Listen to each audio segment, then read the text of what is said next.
What is going on, everybody? It is Dylan with Astrodfs, and in today's video, I'm going over the running back risers and fallers post draft. So, I just did the quarterback video, so if you guys are interested in that, check that out. I'll go over running back, and off the top, there's not a lot that's changing. Like Saquon Barkley, Bijan, Gibbs, Derrick Henry, not really changing much. These guys were respectively the top four running backs.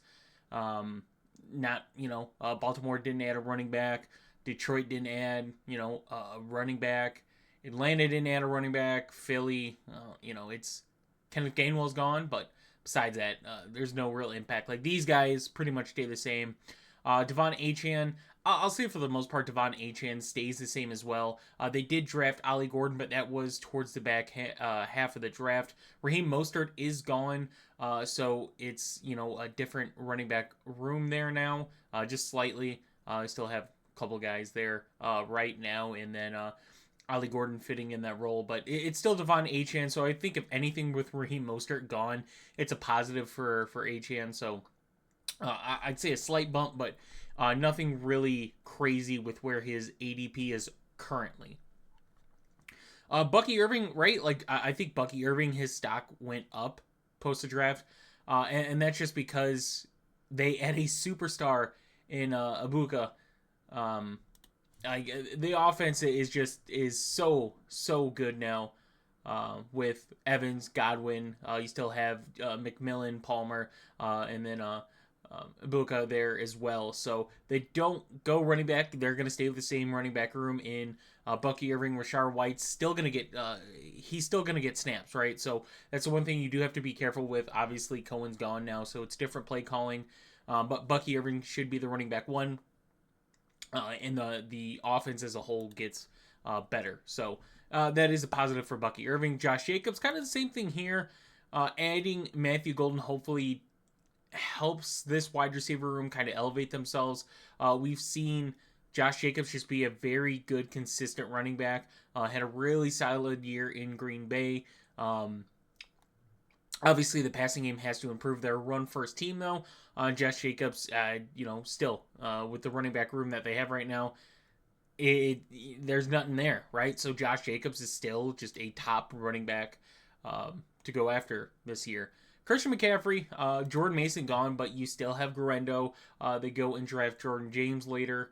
But for me, Christian McCaffrey, the thing on Christian McCaffrey is when he's healthy, this man he's a top 5 running back in the league consistently. Like you can make arguments on whatever you want, but just as a running back as whole, when he's healthy, he's top 5. Obviously, a major body issue, I guess, because it sounded very weird. It wasn't anything torn, but I don't know. But he only ended up playing 4 games last season. With the offensive line kind of changing a little bit, no Deebo Samuel there now. It'll be interesting to see how CMC comes out. But I mean, this is like where we're getting Christian McCaffrey as of right now. Like you're getting CMC in the 3rd round. That sounds criminal to say out loud, right? And he's only 28. He said he's good. And to put comparison, right? Like I'm not gonna try to. They're 2 different styles of running backs. But Derrick Henry is 31, and people, as of right now, no one's drafting, or shouldn't be at least. Derrick Henry, ADP is 14. Christian McCaffrey is 28. So the age thing shouldn't be a concern. The injury thing, sure. But with them getting rid of Jordan Mason and bringing in Jordan James, and then you still have Guerrero behind him as well, like it's seeming like they are confident CMC can go on. Jonathan Taylor, this one to me, you add Tyler Warren. That's a positive. That is going to be some good tight end play out of him. Hopefully the blocking is good. You already know you have a really solid offensive line. You just need the quarterback play to get good. Obviously, they did draft DJ Giddens. They bring in Khalil Herbert. So they wanted to overall build up their running back room a little stronger. For Jonathan Taylor, it was a really good year, right? 4.72 yards per carry, 11 touchdowns out of him. It's really, really tough to do what he did in 21 that season. It was just a ridiculous season for him. But overall, it was a really, really good year. for JT on a very average team. So hopefully adding Tyler Warren, getting some better defensive pieces makes Jonathan Taylor a little bit better. But this is truly the most riser I think I have post draft in Breece Hall, to where the Jets don't go for running back. It's Breece Hall, it's Braylon Allen. Everyone was so concerned that they were going to get rid of Breece Hall, and they still might. There's still apparently that possibility. But as of right now, Aaron Glenn said they want to have a running back committee. Guess what? It's Breece Hall and Braylon Allen. And the beginning of the season, it looked really good, right? You look at Breece Hall's points, 18, 24, and 18. And we look at Braylon Allen, and I don't want to, talk about Braylon Allen later, but we'll talk about him right now as well, because his ADP is really far down there. But, I mean, these few weeks when they were both together, they had some solid running back performances. As a whole. And then as the season went on, it seemed Braylon Allen kind of got faded out of that offense for whatever reason. When Breece Hall was struggling, like Breece Hall did struggle. He struggled. You could clearly see some of the games he struggled. Had some other good games, but for the most part on the ground he struggled, and they should have went to Braylon Allen a little more, and they didn't. So, but the offensive line, this is probably the best offensive line the Jets have had since Breece Hall has got there. You're really hoping Justin Fields kind of goes off of what he did in Pittsburgh last season, to where they were a winning team. Obviously, there was some, I'll say, some politics that went in with that.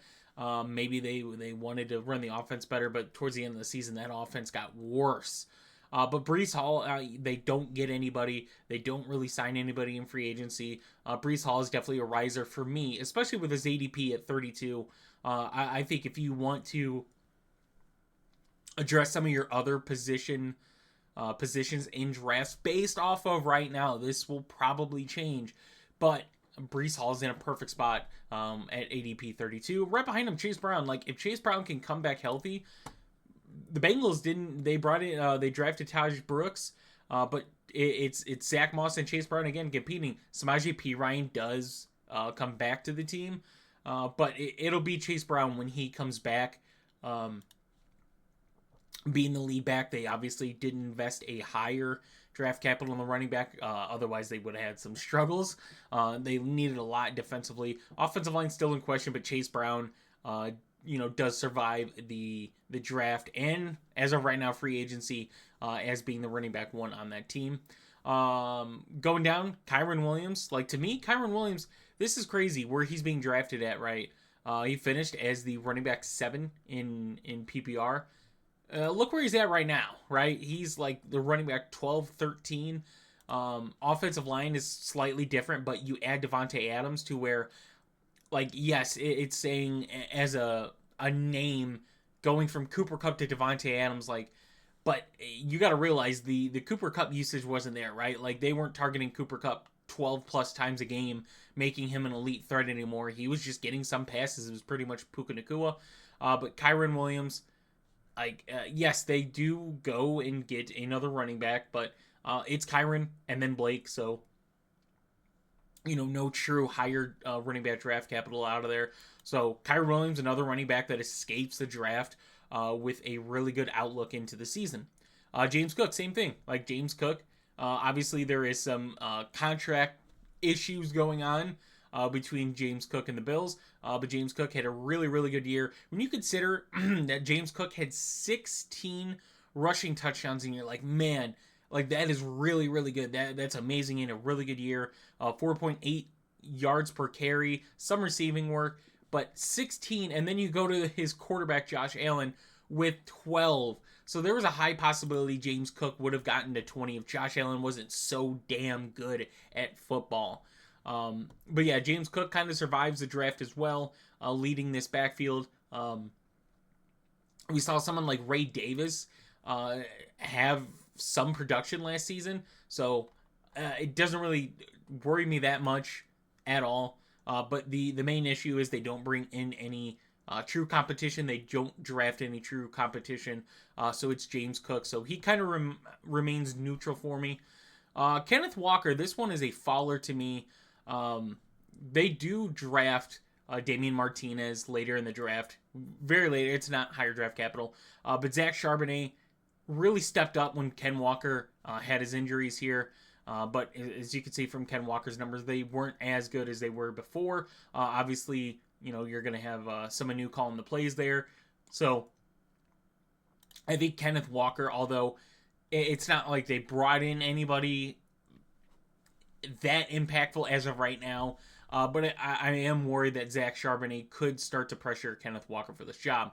Alvin Kamara, this is my concern with Alvin Kamara, is not Alvin Kamara himself, because he's going to have a play calling coach, as long as he's on the Saints, a coach that has had success with running backs. A lot of success in Dallas, LA, Philly now, and now he's going to the Saints, where you saw a different Alvin Kamara, basically. Obviously, he has missed some games, but 228 carries, that was the highest he's gotten in the last 3 years, and 89 targets. So we haven't seen that in quite some time out of Kamara. The touchdowns were low, had one of his better rushing years that he's had. But I am worried that they do bring in someone like Devin Neal. Clyde Edwards-Helaire gets picked up there. And you still have Kendre Miller. So I am concerned about Alvin Kamara kind of being shipped out. That is my biggest thing, is Alvin Kamara being shipped out. You don't know where he's going to land because of where the team is. Like, if the team comes out before the trade deadline and they are a winning team and the division is close enough to where they could compete, yeah, he might stay on the team. But if they start to lose pretty damn quick, we could easily see Alvin Kamara shipped out. And going with rookie running back contracts in both Kendre Miller and Devin Neal. So I am concerned about Alvin Kamara. I will have him as a slight faller. Chuba Hubbard, this one for me is also a fall. And it's because I don't know what Carolina's trying to do. If they're trying to just say, hey, we're going to make our rooms stacked with some type of talent, right? Because you see the running back room is Chuba Hubbard. They go and draft Jonathan Brooks, who had another major injury. They bring in Rico Dowdle, and then they draft Trevor Etienne. So they have a good running back room, right? Obviously, we don't know what Trevor Etienne is going to consist of. We really don't even know what Jonathan Brooks is going to be. But we saw Rico Dowdle be used in Dallas. I wasn't in love with it, but Chuba Hubbard is definitely a faller for me. Drafting a running back when you drafted Jonathan Brooks last year, you brought in Rico Dowdle, does concern. Granted, hold on, before you attack me, I know he got a contract extension, he got a bag. I get it. I really do. I get it. But I am concerned about it, of them bringing in two more running backs to that room. Obviously, with Jonathan Brooks going down, Miles Sanders having issues, I think they wanted to solidify that and help Chuba Hubbard out. Like, help this man out. Granted, they were a losing team, and he still got 250 rushing attempts on the year. So that was very impressive in my opinion. But I do think he's a faller. I don't think we're going to see as much of a bell cow type running back out of Chuba Hubbard this season. Joe Mixon, this guy kind of escapes. To me, he kind of escapes. They do go and draft Woody Marks in the 4th round, so they do add another running back, but he's 24. Damian Pierce still there as well. But yet again, no real competition in that running back room. Joe Mixon having a really solid year. I will say it's a positive. I think he's a riser for me. They bring in a ton of talent to their wide receiver room. You already know their tight end room is solidified there with Schultz and Stover. So to me, Joe Mixon is a riser. He had a really good year. Their passing definitely took a toll last year, but they utilized Joe Mixon quite a bit. He was able to score a lot. With the passing game should be elevated with the addition of two rookies with some pretty good draft capital and bringing in Christian Kirk. They're going to have a nice wide receiver room to help Joe Mixon out. So I think Joe Mixon is a riser. James Conner, yet again, this guy remains neutral for me. I think he's in a good spot based off his ADP. They don't bring in anybody. Arizona's offense was the most blah of the offseason. Like, they brought in Zay Jones. That was it. That was it. So James Conner remains the same. I think as long as they're going to use him the way they've been using him, he's in a fine spot. I don't think he rises or falls, in my opinion. David Montgomery, kind of same thing. It's, they go after some type of talent in the draft. But it's, in my opinion, not impactful. It's still Jahmyr Gibbs, still David Montgomery. So David Montgomery kind of remains the same as well. Going down, Isaiah Pacheco. Oh man, I want to say Rise. I want to say Rise so bad because they don't draft a running back, but they bring in Elijah Mitchell. They re-sign Kareem Hunt, where Kareem Hunt has been a solid piece for him. Obviously his beginning career, but last year came in, did what he needed to do for Kansas City, helped them get back, and they re-sign him. But Isaiah Pacheco obviously dealt with the injury. I don't think it was 100% when he came back. Down year compared to where we've seen him at before. So I think this could be a rise for me. I like Kansas City's offense this season. I think they helped their offensive line kind of replug, basically. So I like Kansas City's offense. I like Isaiah Pacheco. I'd like to say rise so bad, but I don't know how they're going to utilize Elijah Mitchell and Kareem Hunt behind him. Tyrone Tracy, obviously a faller, drafting somebody like my boy Cam Skattebo. Tyrone Tracy had a really, really good rookie year, considering how bad the offense was, considering how bad their defense was, their offensive line struggles. Tyrone Tracy had a really good year. He finishes the RB26 with only 6 touchdowns. He got a lot of the stamps. You got to remember Devin Singletary is still there. Eric Gray got some work. But it was pretty much a Tyrone Tracy. But running back 26 on only 6 touchdowns is still very good. But with Cam Skattebo being there, I think Cam Skattebo is going to be a monster. Obviously, both guys are pretty older for rookie running backs. But Tyrone Tracy definitely a faller. Same thing with Najee Harris. Although I love Najee Harris, and I'll say this before anything, whether you love him or hate him, he's been consistent. He has been a consistent running back in the NFL. His yards per carry have been consistent. His rushing touchdowns have been consistent. His yards have been consistent. His receiving work outside of 21 has been pretty damn consistent. So he doesn't fumble the ball. Like, Najee Harris is going to be a solid back for the Chargers, who want to establish the run game. Obviously, you draft Marion Hampton. But this is the crazy thing. Najee Harris is behind Hampton in ADP right now. I'd rather get Najee, if we're being honest. Like, I love Hampton, and I think Hampton's going to work out in LA. Najee's only on a 1-year deal. He's not locked into a major deal. But Najee Harris is probably going to be a solid back for the Chargers. Like, he is consistent. And you have to remember, on this Pittsburgh offense, they have had a struggled offensive line. Last year was one of their better offensive lines. Obviously, everyone loved Jaylen Warren and thought if Najee was gone, Jaylen Warren would be a superstar. He got his opportunities. He wasn't that. So, Najee Harris is going to be a thorn in Hampton's side this season. Obviously, drafting a running back that high, it does hurt his stock. But if we're talking about Hampton being drafted higher than Harris in fantasy drafts, I'm not there for it.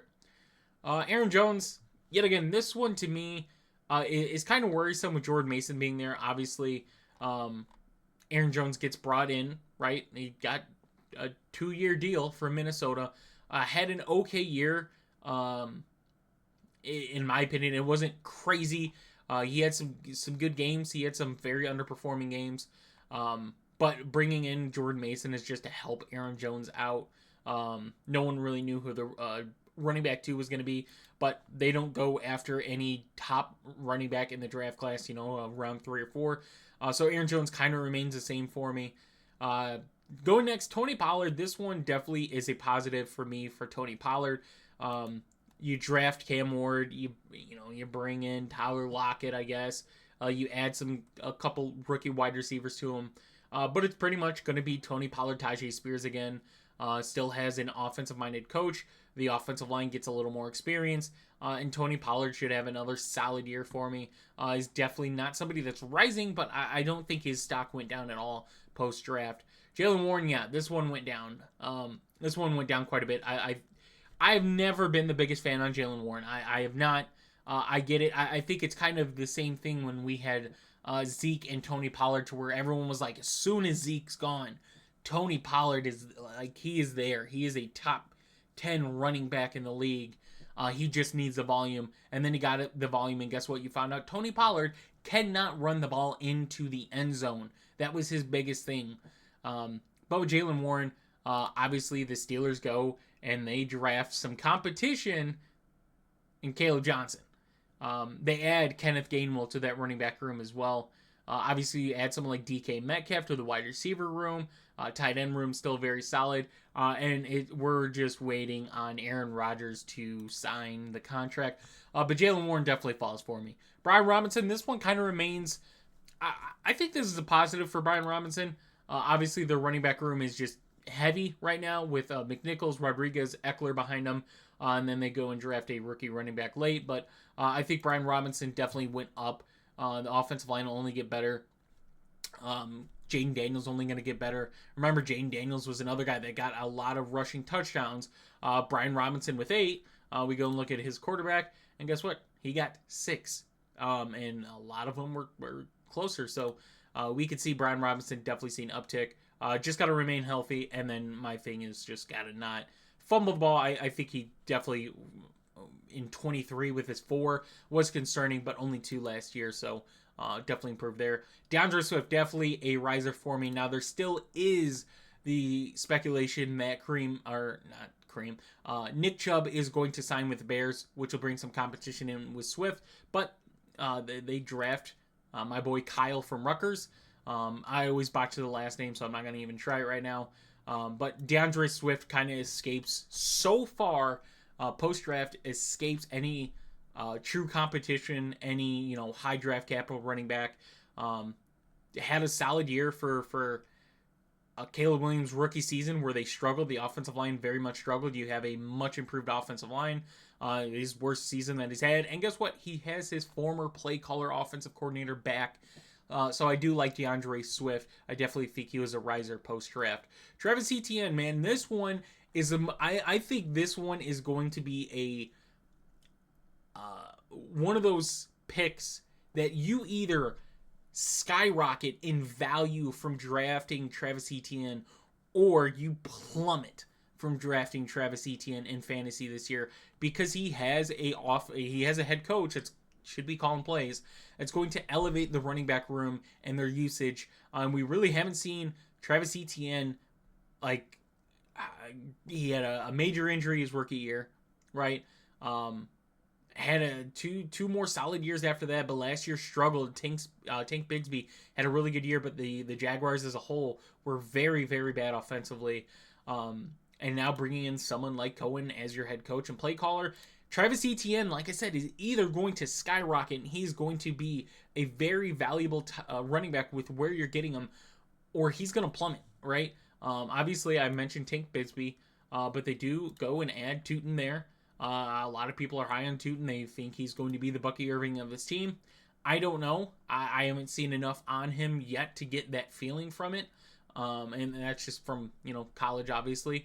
But I haven't gotten that feeling from it. So I think Travis Etienne, that running back room of Jacksonville is going to be one to where if you invest in the right guy, you're going to get insane value.